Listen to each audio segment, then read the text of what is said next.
Почнувани добар ден. Започнуваат вестите на Канал 8. Околу 1/3 од планираните оризни ниви се под закана да останат непосејани. Неповолните состојби со пласманот, како и високите трошоци за производство, ги ставаат земјоделците во дилема дали воопшто годинава да сеат ориз или да ги напуштат земјоделските површини. Околу 1000 хектари плодно земјоделско земјиште во Кочанската котлина годинава наместо да се засеат со ориз, може да останат необработени и да ги прекрие трева и трска. Тоа е скоро 1/3 од вкупно планираните површини за сеидба со главната земјоделска култура во регионот, што според сегашните откупни цени на белиот ориз ќе значи чиста загуба од половина милион евра. Таква е математиката што ја прават земјоделците, кои споредувајќи ги производните трошоци со остварениот приход, доаѓаат до заклучок оти одгледувањето ориз им носи чиста загуба. Оризо нема, жива катастрофа е. Оризо е 15-13 динара 1 кило арпа, 1 кило бело ориз е 30 динара. Значи не може да врземе крај со крај. Не ми се сееше, значи не ќе ни да помислим за ориз за сене. Нема цена, нема мака, во е само голема мака за земјоделците. Не останало ништо. За цената катастрофално. Значи не можеме да се уклопиме никако тоа даденото до што треба да остане како остаток го нема. Искараш и 500 кила на декар и 600 кила, која ќе ти падне цената на 12-13 динара, тоа не е и пченицата да е толку па не бива, а не оризо. И нека му мислат други тие што треба да го извезуваат, треба да го преработуваат. Проценки на земјоделците се дека во Кочанскиот регион веќе со години не се сее ориз на над 10% од земјиштето од прва категорија. Нивите се запустени и обраснати во плевел, поради што скапо и тешко ќе биде нивното повторно ставање во функција. Затоа најавите за зголемување на површините под ориз што ќе се наводнуваат и за враќање на површините што се сееја пред неколку децении на оризопроизводителите им изгледаат преоптимистички и реално неостварливи. Дел од нив веќе се преориентирале на пипер, граф и други земјоделски култури, чие производство има економска оправданост и им носи некаков приход. Со трошоците за производство и откупните цени на оризот што се актуелни на пазарот, реално е да се очекува да расте бројот на нивите, што ќе се претвораат во угар и мочуришта. Изложба на графики од јапонски уметници, повод и за прва официјална посета на јапонската амбасадорка на Виница. Јапонските графики од така наречениот лебдички свет ја започнаа правичната соработка на општина Виница со јапонската амбасадорка Кейко Ханада. Како почесен гостин во рамките на отворањето на изложбата на укијое уметници во организација на музеот Теракота, амбасадорката имаше официјална средба со градоначалникот Димитров. Запознавме со културата на Јапонија, значи разговаравме за голем број проекти кои што ги нудиме ние како општина, меѓутоа и кои што бараме помош од страна на јапонската амбасада. Значи аплициравме, разговаравме со амбасадорката, аплициравме на нивниот повик за поделот на образование, посебно за реконструкција на кровот во основното училиште Никола Парапунов. Разговаравме заедно со амбасадорката и за помош за реконструкција на училиштето Гоце Делчев, така да сите повици кои што ќе бидат отворени од страна на амбасадата на Јапонија, ние како општина ќе аплицираме и се надеваме дека дел од овие проекти кои ги аплицираме ќе бидат и реализирани. Откако сум јас градоначалник, ова е прв повик од страна на јапонската амбасада, ние аплициравме на овој повик и со амбасадорката се договоривме дека барем еден од овие проекти кои што ги аплициравме ќе го добиеме како општина. Посетата на Виничкото Кале ја раскажа приказната и историјата на овој град, кој за прв пат се најде во нејзината агенда, но ќе направи одлична промоција на јапонските туристи. Како што можев да чујам и да видам, вие сте едни од поголемите производители на нашата главна храна оризот. И тука веќе ја гледам нашата поврзаност и близина. Со вашиот градоначалник разговаравме за нашата соработка, за едните проекти во интерес на граѓаните. Во Виница има што да се види. Се надевам дека јапонски туристи ќе го посетат вашиот град, а се надевам и дека луѓе од Виница ќе ја посетат Јапонија. Во интерес на продлабочување на идната соработка во музеот Теракота во Виница, градоначалникот Димитров на амбасадорката и врачи копија од теракотните икони и примерок од виничката монографија. Ванчо Митев е новиот директор на регионалната подружница на Македонска пошта во Кочани. Функцијата ја презеде деновиве, при што најави продолжување на започнатите активности за функционирање на државната компанија. Ново кадровско решение на раководната позиција деновиве доби и регионалната подружница на Македонска пошта во Кочани. На местото директор е назначен Ванчо Митев, професор по физичка култура од Зрновци. До пред доаѓањето на оваа функција, Митев работел како наставник во основното училиште Синиша Стоилов во Зрновци, како и во приватна компанија, а се занимавал и со приватен бизнис. На последните локални избори што се одржаа во октомври минатата година, тој беше кандидат за градоначалник на општина Зрновци, предложен од коалицијата што ја предводеше СДСМ. Во краткиот телефонски разговор за Канал 8, Митев истакна дека раководната позиција во подружницата на поштата во Кочани за него е предизвик, но и обврска да ги покаже своите организаторски способности. Очекува добра соработка со сите вработени и исполнување на зацртаните задачи и активности во наредниот период. Пред почетокот на летниот период, општина Кочани планира да го реализира задолжителното обележување на улиците со хоризонтална сигнализација. За таа намена ќе се потрошат околу 10.000 евра, а во моментот се бара изведувач на работите. За редовното обележување на хоризонталната сигнализација на улиците во градот и дел од населените места во општината, локалната самоуправа на Кочани планира да потроши над 590.000 денари. Со овие пари ќе се покриваат трошоците за набавка на бојата и за работната рака на изведувачот на работите. Според техничката спецификација, од изведувачот се бара да ги обележи пешачките премини на улиците во градското подрачје, како и соодветните линии и обележувања на известувањата за свретување пред крстосниците, како и такси и автобуските постојки. Со набавениот материјал се планира да се покријат околу 4500 метри квадратни сообраќајна површина во бела и жолта боја. Со оглед на лошото искуство од последното обележување на хоризонталната сигнализација, кога се создаваа големи колони од возила на улиците во градот, од општина Кочани поставуваат и дополнителен услов, според кој боењето на пешачките премини задолжително треба да се прави во 2 дена. Во техничката документација е нагласено дека првиот ден ќе се обележува едната половина од преминот, а вториот ден другата половина, при што ќе се избегне блокирање на сообраќајот од по 4 и повеќе часа додека се суши бојата. За да го натера изведувачот да го почитува условот, од секторот за уредување на градежното земјиште велат дека нема да ги признаваат за завршена работа пешачките премини што ќе бидат обележани во ист ден. Обележувањето на хоризонталната сигнализација во Кочани вообичаено се прави 2 пати во годината, на пролет и пред почетокот на новата учебна година. Во изминатиот период имаше доста забелешки за квалитетот на извршената работа, со барање изведувачот да користи бои што потешко ќе се отстрануваат од коловозот. Поради тоа со тендерот за јавната набавка се бара од давателот на услугата да обезбеди гаранција на материјалите што се вградуваат во поглед на содржината и рокот на траење. Обновувањето на хоризонталната и поставувањето нова вертикална сигнализација на улиците во градот треба да придонесе за поголема прегледност, а пред се за подигање на безбедноста во сообраќајот. Јавниот тендер за избор на фирма што ќе го врши обележувањето е веќе објавен, а заинтересираните фирми можат да се пријавуваат до 17 мај. Во Средното општинско училиште Лјупчо Сантов беше презентирана e-twinning платформата која што е наменета за основни и средни училишта и градинки и која што нуди можност за вмрежување со други училишта од европски земји.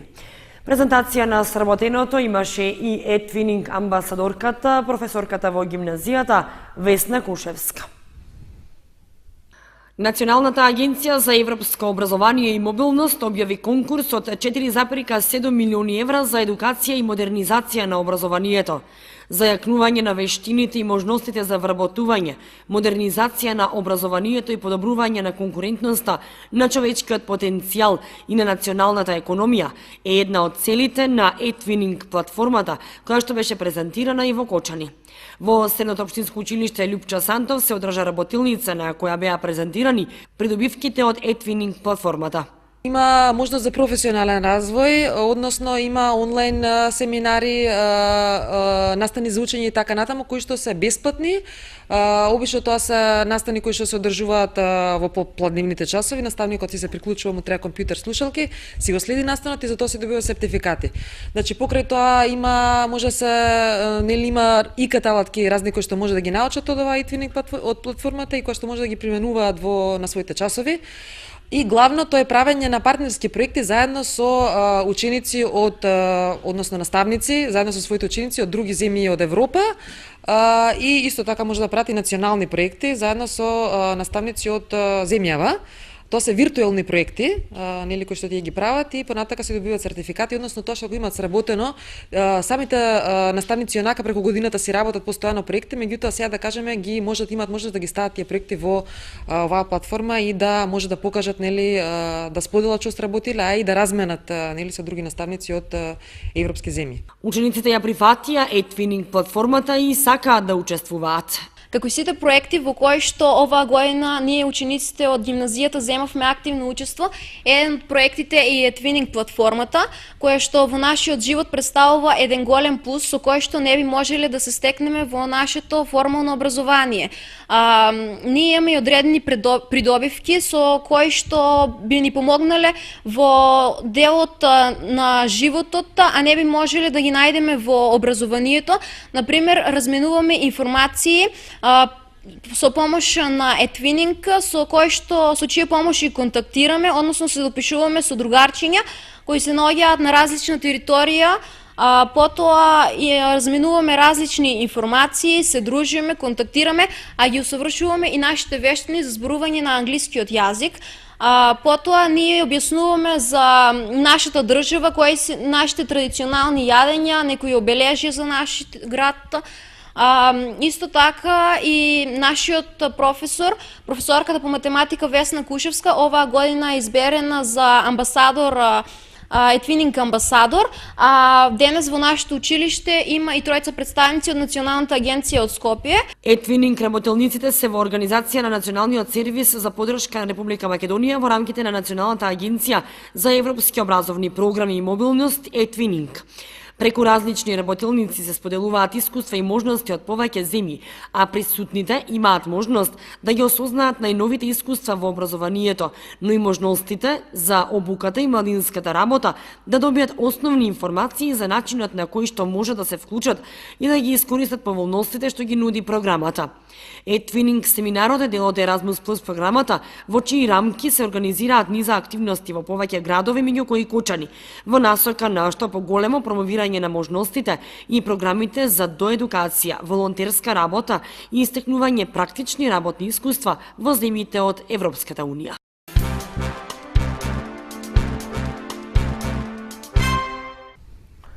Четиридесет издание на детскиот поетски фестивал Мајски цвет се одржа во библиотеката Искра во Кочани. Учествуваа 11 училишта и 6 библиотеки, а на фестивалот беа избрани најдобрите поетски творби од пристигнатите оваа година. Библиотеката Искра од Кочани беше домаќин на 44-тиот детски поетски фестивал Мајски цвет, што се организираше во соработка со литературниот клуб Копнеш.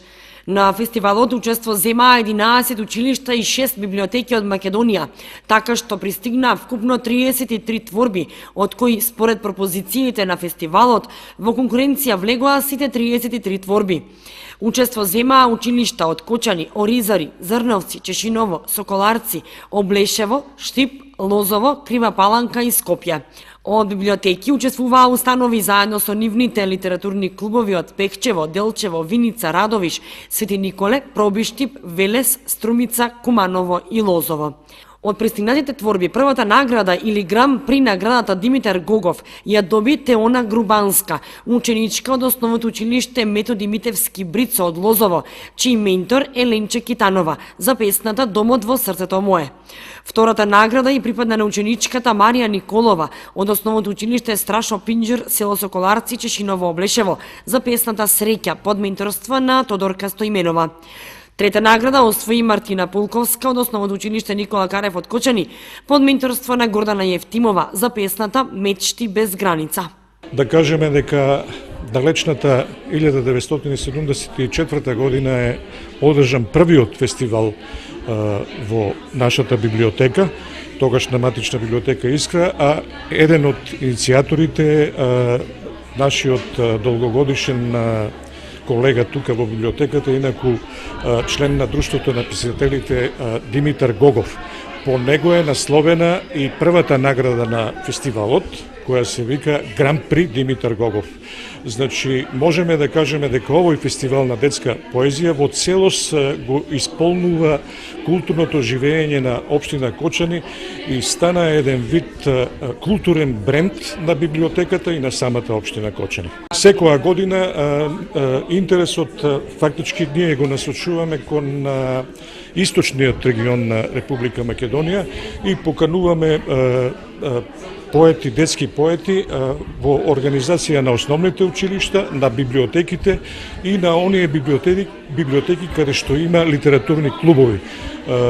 Годинава се одзва од 14-15 поканети библиотеки и други училишта, се одзва 11 училишта и 6 библиотеки. Пофалени творби се на учениците Анастасија Јефтимова од Основното училиште Синиша Стоилов од Зрновци, Михаела Стојанова од Основното училиште Раде Кратовче Кочани и Јована Балуловска од Основното училиште Живко Брајковски од општина Бутел Скопје. Благодарници добија од категоријата најдобар ментор доби Ленче Китанова, професор по македонски јазик во Основното училиште Методи Митевски Брицо во Лозова. Од категорија училишта доби Основното училиште Свети Кирил и Методи Кочани и од категоријата библиотеки за најдобра библиотека беше прогласена браќа Миладиновци од Радовиш. Пофалница за најдобра интерпретација на сопствената творба и беше доделена на Михаела Костовска, ученичка од Основното училиште Ванчо Китанов од Пехчево, под менторство на Габриела Костадинова. Сдруженијето на пензионери на Кочани ги одржа општинските спортски игри кои се карактеризираа со масовно учество на пензионери од сите ограноци на трите општини – Кочани, Зрновци и Чешиново Облешево. На градскиот стадион Никола Мантов во Кочани, како и во просториите на управната зграда, Сдруженијето на пензионери на Кочани ги организираше традиционалните општински спортски надпревари, кои годинава се карактеризираа со масовно учество на пензионери од сите ограноци во општините Кочани, Зрновци и Чешиново Облешево. Беа застапени сите спортски дисциплини. Позивот нас е потпуно задоволува. Едно што сите стари спортисти кои што до сега учествуваа се во составо, меѓутоа доста имаме и принови. Така да ова година во атлетика и атлетски дисциплини учествуваат најдоколку 50 пензионера, додека во овие другите игри со шах, со пикадо, овие салонски што ги викаме, тоа са над 60-70 луѓе што веќе исто така ова година само там ќе имате прилика да ги видите. Надпревари се у 2 пункта, салонските игри се во управата и пензионерскиот клуб у центару, додека сите овие се одвиваат овде.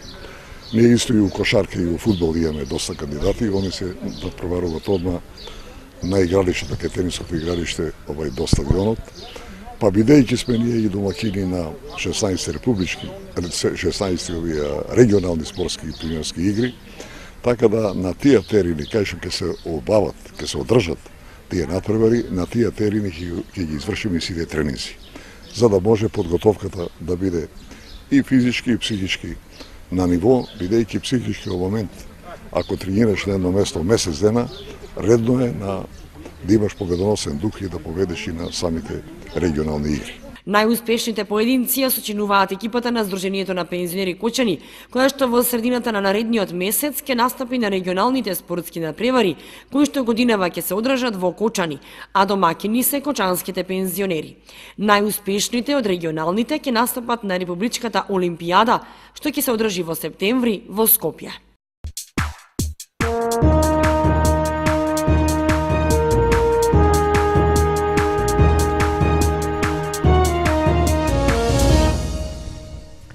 Следува информацијата од спортот.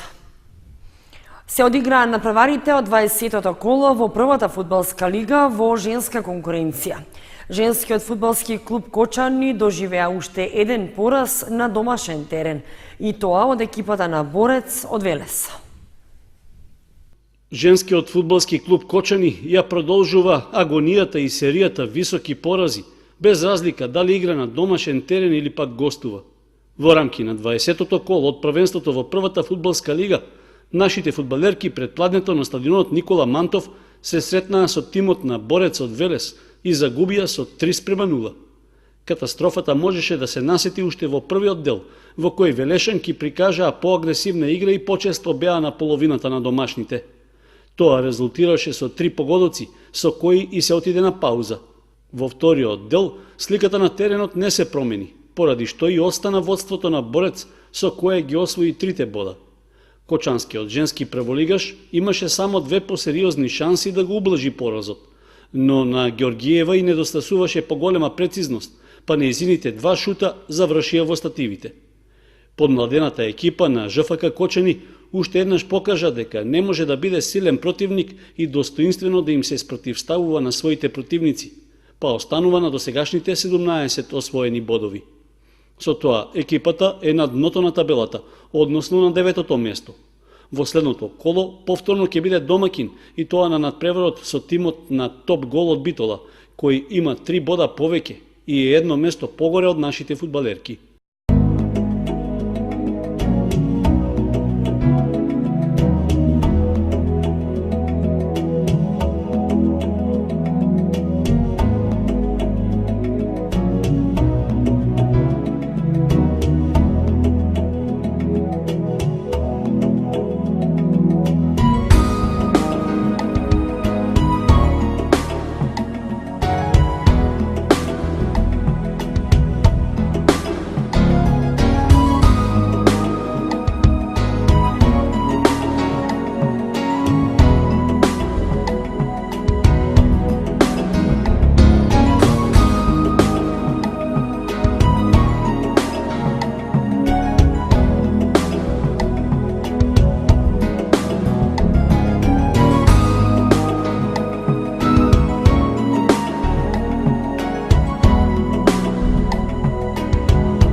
Почитувани, тука ќе завршуваме вестите на Канал 8. Ви посакуваме пријатна вечер. Довидување.